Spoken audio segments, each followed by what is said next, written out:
Trade in the Zone, de Mark Douglas. Capítulo 9. A natureza das convicções. Chegados a este ponto, se consegue perceber os benefícios de adotar as 5 verdades fundamentais acerca do trading. A tarefa agora é aprender como integrar devidamente estas verdades no seu sistema mental, sob a forma de convicções elementares, sem entrarem em conflito com quaisquer outras convicções que possa defender. À primeira vista, pode parecer uma tarefa desencorajadora. Em outras circunstâncias, eu até concordaria consigo. Mas não, porque no capítulo 11 irei apresentar um exercício de trading simples, especificamente concebido para integrar devidamente estas 5 verdades sob a forma de convicções a um nível funcional. Um nível funcional é onde trabalhamos naturalmente com um estado mental despreocupado, tendo a noção exata do que precisa ser feito e com a capacidade de o fazer sem hesitação ou conflito interno. No entanto, alerto os que já tenham espreitado para o exercício. À primeira vista, o exercício de trading parece tão simples que podem sentir-se tentados a fazê-lo agora, antes de compreenderem as implicações de o fazer. Sugiro que reconsiderem. Há algumas dinâmicas sutis, embora profundas, envolvidas no processo de aprender a integrar novas convicções e a alterar outras existentes que entrem em conflito com as novas. Compreender o exercício de trading em si é fácil. Compreender como o utilizar para mudar as suas convicções é uma questão completamente diferente. Se fizer o exercício sem compreender os conceitos apresentados neste capítulo e no seguinte, não irá obter os resultados desejados. Também é importante que não dê por adquirido o esforço mental que terá de despender para aceitar totalmente esses princípios de sucesso, independentemente se os compreende bem ou não. Lembre-se de Bob, que acreditava que compreendia profundamente o conceito de probabilidades, mas não foi capaz de trabalhar numa perspectiva probabilística. Muitas pessoas cometem o erro de partir do princípio de que, quando compreendem algo, esse novo conhecimento torna-se automaticamente uma parte funcional da sua identidade. Na maior parte das vezes, compreender um conceito é só o primeiro passo do processo da sua integração a um nível funcional. Isto verifica-se especialmente para conceitos que lidam com o pensamento probabilístico. As nossas mentes não estão naturalmente programadas para serem objetivas ou ficarem no momento presente. Isso significa que temos de treinar ativamente as nossas mentes para pensarem desse ponto de vista. Para além do treino, pode haver um sem número de convicções em conflito para resolver. As convicções em conflito terão o efeito de sabotar as melhores intenções para trabalhar com um estado mental objetivo ou para experimentar o fluxo de oportunidades do momento presente. Por exemplo, suponhamos que passou anos a aprender a ler os mercados, ou gastou muito dinheiro a desenvolver ou a comprar sistemas técnicos, só para conseguir descobrir o que acontecerá a seguir. Agora, chegou à conclusão de que não precisa de saber o que vai acontecer a seguir, e que, ao fazê-lo, está a limitar a sua aptidão para ser objetivo ou se focar no momento. O que temos é um conflito direto entre a convicção antiga de que precisa de saber o que vai acontecer a seguir para ser bem-sucedido e o novo entendimento de que não tem de o saber. Ora, irá o seu novo entendimento neutralizar subitamente todo o tempo, dinheiro e energia despendidos a reforçar a convicção de que precisa de saber? Quem dera fosse assim tão fácil. Para alguns sortudos pode ser. Se lembrar do capítulo 4, quando falei sobre a distância psicológica do código de software, eu disse que alguns traders podem já estar tão perto dessas novas perspectivas que tudo o que precisam é de reunir algumas das peças que faltam para criar uma experiência do tipo que altere o estado mental. No entanto, com base na minha experiência de trabalho com mais de 1000 traders, posso dizer que a maioria não está próximo desse estado mental. Para esses, pode ser preciso um considerável trabalho mental, além de muito tempo, para integrar devidamente os seus novos entendimentos sobre o trading nos seus ambientes mentais. A boa notícia é que, no final, o exercício no capítulo 11 irá estabelecer as 5 verdades fundamentais e resolver muitos dos conflitos potenciais, mas apenas se soubermos exatamente o que estamos a fazer e por que o estamos a fazer. Este é o assunto deste capítulo e do seguinte.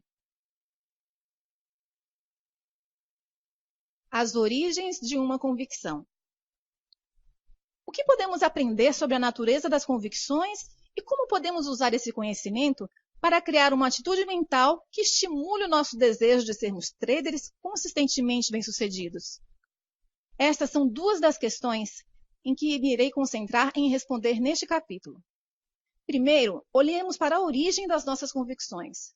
Como se recorda, as memórias, as características e as convicções existem sob a forma de energia, especificamente energia estruturada. Anteriormente, reuni essas 3 componentes mentais para ilustrar. 1. Que as memórias, as características e as convicções não existem como matéria física. 2. Que a relação causa-efeito que existe entre nós e o meio exterior concebe esses elementos. E 3. Como a relação causa-efeito se inverte de modo que possamos perceber no ambiente externo o que aprendemos. Para chegar à origem das nossas convicções, vamos ter de separar essas componentes para ilustrar a diferença entre uma memória e uma convicção. A melhor maneira de o fazer é imaginarmos-nos na mente de uma criança. Eu diria que no início da vida de uma criança, as memórias das suas experiências existem na sua forma mais pura. Com isto, quero dizer que as memórias do que ela viu, ouviu, cheirou, tocou ou provou existem na sua mente como informação sensitiva, pura, que não está organizada ou associada a quaisquer palavras ou conceitos específicos. Por conseguinte, vou definir uma memória pura como informação sensitiva armazenada na sua forma original. Uma convicção, por outro lado, é uma persuasão íntima acerca da natureza e da forma como o ambiente externo se manifesta. Um conceito que combina informação sensitiva pura com um sistema de símbolos a que chamamos língua. Por exemplo, a maioria das crianças tem uma memória pura de como é ser tratada com amor por um progenitor. Mas só quando a criança aprende a ligar ou associar certas palavras com a informação sensitiva pura armazenada na sua memória, é que irá formar um conceito sobre como é ser cuidada com amor. A expressão "a vida é bela" é um conceito.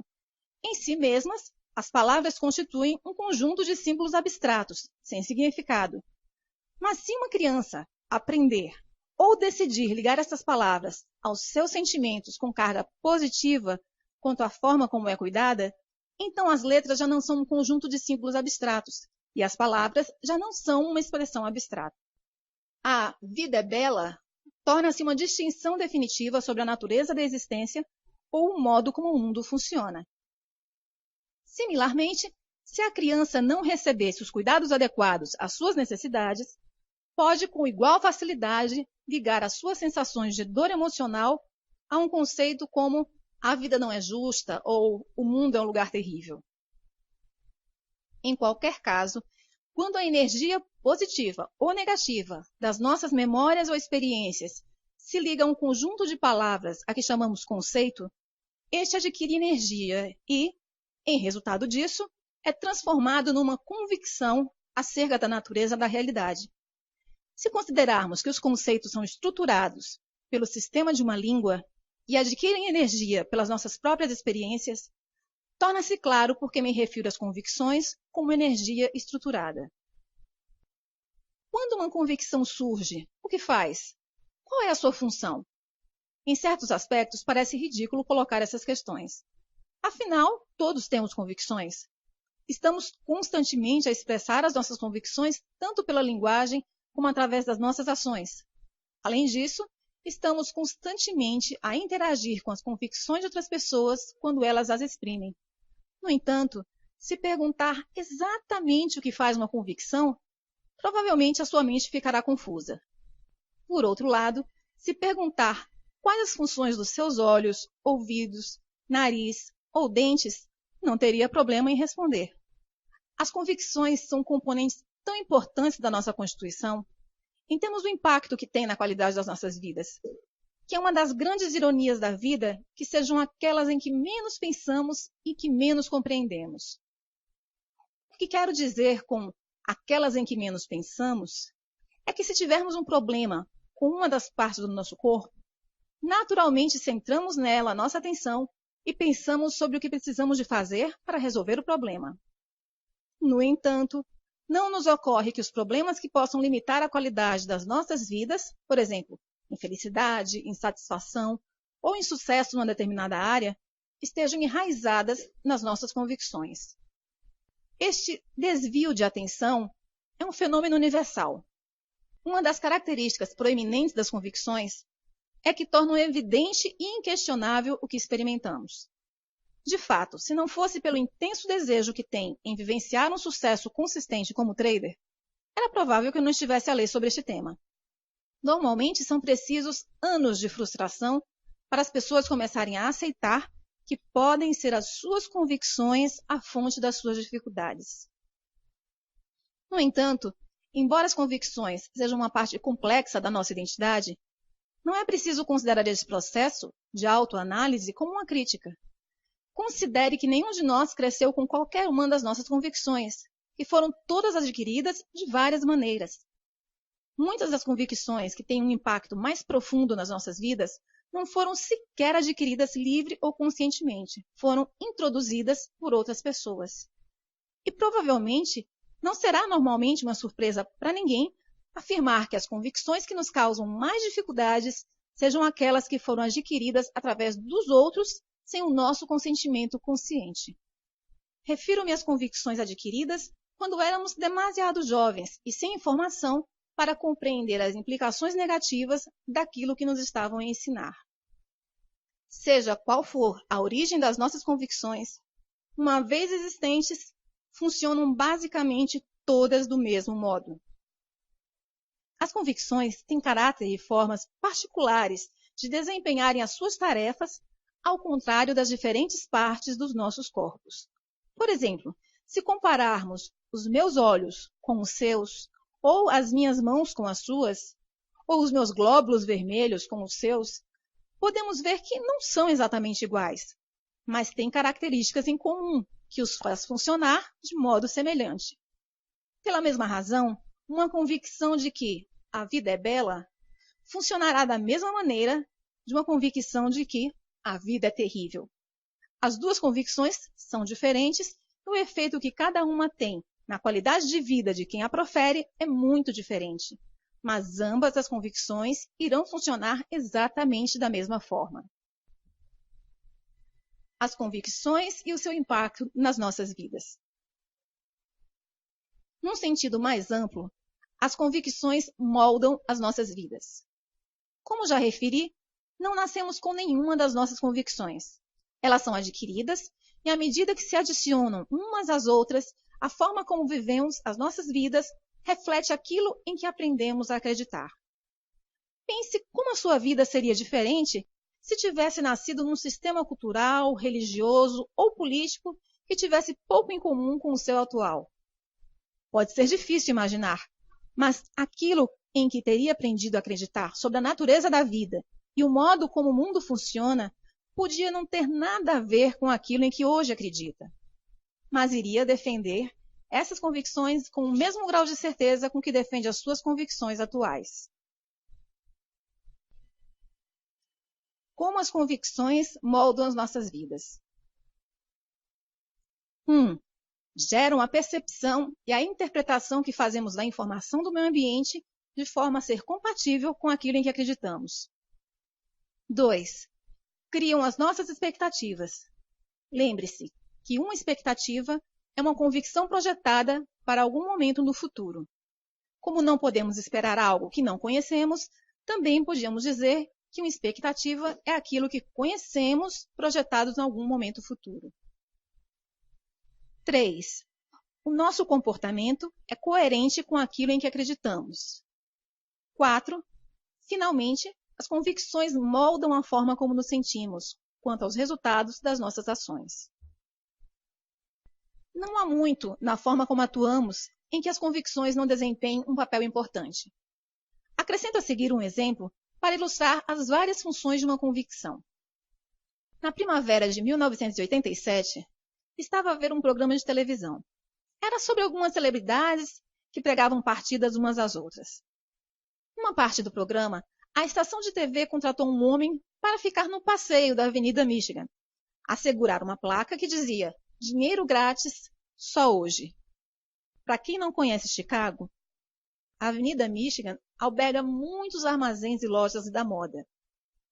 A estação de TV deu ao homem uma quantia considerável em numerário, com instruções para dar o dinheiro a quem o pedisse. Ora, se considerarmos que a Avenida Michigan é uma das zonas mais movimentadas da cidade, e se partirmos do princípio de que a maioria das pessoas que passaram pelo homem na rua conseguia ler a placa, quantas pessoas pensa que aceitaram a oferta e pediram dinheiro? De todas as pessoas que passaram a ler uma placa, só uma parou e disse: "Fantástico! Pode dar-me 25 centavos para comprar um bilhete de ônibus?" Fora isso, ninguém sequer se aproximou do homem. O homem acabou por ficar frustrado, porque as pessoas não estavam a reagir como ele esperava. Anunciou o seu propósito mais alto: "Alguém quer dinheiro? Tenho dinheiro para dar. Ajudem-me a livrar-me dele." Todas as pessoas continuaram o seu caminho como se ele não existisse. De fato, reparei que algumas pessoas se desviaram mesmo do seu caminho para o evitar. Quando um homem de terno e gravata se aproximou, dirigiu-se a ele e disse: "Quer algum dinheiro?" O homem respondeu: "Hoje não." Frustrado, retorquiu: "Quantas vezes acontece isto? Importa-se de aceitar o meu dinheiro?" Enquanto tentava entregar ao homem algum dinheiro. O homem respondeu com um brusco "não" e continuou a andar. O que passa? Por que é que ninguém, exceto a pessoa que precisava do bilhete de ônibus, pediu dinheiro? Se considerarmos que a maioria dos transeuntes podia ler a placa, mas mesmo assim não fazia o mínimo esforço para ir buscar o dinheiro, podemos pensar que não se interessavam por dinheiro. No entanto, isso é extremamente improvável, considerando o quanto das nossas vidas dedicamos à procura de dinheiro. Se estamos de acordo que as pessoas conseguiam ler a placa e que o dinheiro é importante para elas, então o que as teria impedido de pedirem uma parte para si? O ambiente estava a disponibilizar uma experiência que a maioria das pessoas teria adorado: alguém a dar dinheiro sem quaisquer condições associadas. Mas o fato é que ninguém prestava atenção. Podem não ter percebido o que estava disponível. Isso é difícil, porque a placa dizia claramente "dinheiro grátis, só hoje". No entanto, não é difícil perceber se considerarmos que a maioria das pessoas tem a convicção arraigada, um conceito muito forte sobre a forma como o mundo funciona, de que dinheiro grátis não existe. Se o dinheiro grátis realmente não existe, então como é que solucionamos a contradição óbvia entre essa convicção e a placa dizer que existe? É fácil. Simplesmente decidimos que o homem com a placa é maluco. Que mais poderia justificar um comportamento tão estranho se de fato o dinheiro grátis não existe? O processo de raciocínio que explicaria a contradição podia ser algo semelhante a isso. Toda a gente sabe que é raro obtermos dinheiro sem condições associadas, e muito menos de um estranho numa das ruas mais movimentadas da cidade. De fato, se o homem estivesse realmente a distribuir dinheiro, já estaria cercado pela multidão. Podia até colocar a sua vida em perigo. Deve ser maluco. É melhor afastar-me dele. Quem sabe o que poderá fazer? Repare que cada componente do processo de pensamento descrito é coerente com a convicção de que o dinheiro grátis não existe. 1. As palavras dinheiro grátis não foram percebidas nem interpretadas tal como se pretendia. 2. Decidir que a pessoa com a placa tinha de ser maluca criou uma expectativa de perigo, ou pelo menos uma percepção de que se justificava ter cuidado. 3. Mudar intencionalmente o caminho para evitar contato com a pessoa com a placa é uma ação que é coerente com a expectativa de perigo. 4. Como é que cada pessoa se sentiu com o desfecho? É difícil dizer sem conhecer cada pessoa individualmente, Mas uma boa hipótese seria que se sentiram aliviados por terem conseguido evitar o encontro com uma pessoa maluca. A sensação de alívio que resultou de evitar um encontro com um estranho é um estado mental. Lembre-se que o modo como nos sentimos, o grau relativo de energia com carga positiva ou negativa que flui através dos nossos corpos e mentes, é para nós a verdade absoluta. No entanto, as convicções que despertam em qualquer estado mental particular podem não ser a verdade relativamente às possibilidades disponíveis no ambiente. A sensação de alívio não é o único resultado nessa situação. Imagine como teria sido diferente a experiência se os transeuntes tivessem acreditado que existe dinheiro grátis. O processo descrito acima seria o mesmo, só que iria fazer com que a convicção de que existe dinheiro grátis parecesse evidente e inquestionável, tal como a convicção de que não existe dinheiro grátis parecesse evidente e inquestionável.